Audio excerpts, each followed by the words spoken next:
अस्सलाम वालेकुम। मैं सैयद सरवर चिश्ती अजमेर शरीफ से।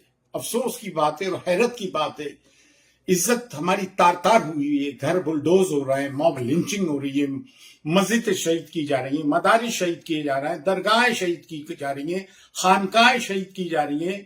ये वक्त अमेंडमेंट बिल 2024 आया, जगह जगह से आवाजें उठा रही हैं कि ये जो QR कोड दिया है इसको आप पंच करें, अपना स्कैन करके डालें, इसको रिजेक्ट करें। आज की तारीख 10 सितंबर 2024 तक आज तक भी किसी ने वक्त अमेंडमेंट बिल 2024 के खिलाफ कुल 40 लाख लोगों ने इसको स्कैन किया है। क्यों सो गए? देखो क्यों सो रहे हो मियां, रोड पे तो आना ही पड़ेगा। एक तो वैसे ही तुम लोगों ने बहुत देर कर दी है, बर्दाश्त कर करके जुल्म और ज्यादती सहते हुए। जालिम से बड़ा गुनाहगार वो है जो जुल्म बर्दाश्त करता है। एक डेमोक्रेटिक कंट्री में रहते हो, अपने डेमोक्रेटिक राइट्स का तो इस्तेमाल करो।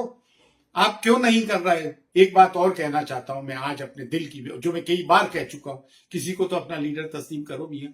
मैं तो असदुद्दीन अवैसी साहब को देख रहा हूं कि बांगे दौल वो आवाज उठाते हैं, कस के आवाजें उठाते हैं, तो फिर रजा खान साहब उठाते हैं, आपके सज्जाद नौमानी साहब उठाते हैं, और भी दीगर हजरात उठाते होंगे। मेरे को अभी इस वक्त उनका नाम ज़हन में नहीं आ रहा है, तो इसलिए मैं माजरत चाहता हूं।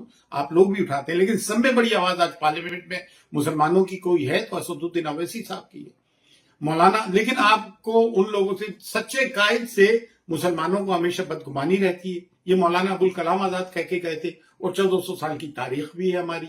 तो कोई आदमी आवाज उठा रहा है तो उसके पीछे हो जाओ, उस पर इल्जाम तराशी इतनी कर देते हो कि बीजेपी का एजेंट है, फलाएं ढिमकाना है। क्या किसी पॉलिटिकल पार्टी के लीडर को यह हक हासिल नहीं कि वो अपने कैंडिडेट्स खड़ा करे? अगर कोई कैंडिडेट्स खड़ा करता है तो आप कहते हो बीजेपी का नुमाइंदा है, वोट कटवा दिए। इनको वोट्स मिलते कितने हैं जो इनके कट जाने से कोई नॉन बीजेपी का कैंडिडेट हार जाएगा? तो ये इस तरह की बातें ना करो। बेऐब तो खुदा की जात है भैया, किसी को तो लीडर तस्लीम करो जिसके पीछे चलना सीखो। हर एतबार से वो भरे बुरे हैं, साहिब हैसियत हैं, खूबसूरत हैं, खुश अकीदा हैं, पढ़े लिखे हैं, वेल ड्रेस्ड हैं, जम के बोलते हैं, पार्लियामेंट्रियन है, बैरिस्टर है। आपको क्या फिर कोई ऊपर से आदमी चाहिए कि ऊपर से उतरेगा हमारे लिए? तो यार किसी का साथ देना सीखो।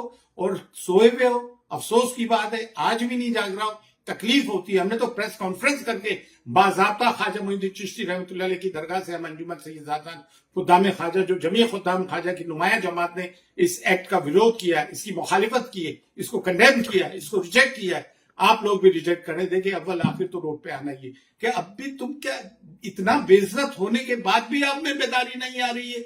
बड़े अफसोस की और शर्म की बात है। और मियां जब कलीदी दरगाह गरीब नवाज की दरबार से इस बारे में आवाज उठ रही है, तो बाकी की दरगाह खानकाहें खामोश क्या है? क्यों है? क्या नजराने लेके हाथ चुमा के जेब भरने के अलावा तुम्हारे पास पीर साहिबान फुर्सत नहीं है? शर्म नहीं आती है आप लोगों को? क्या हो गया आप लोगों को? फी अमानिल्लाह, अल्लाह हाफिज।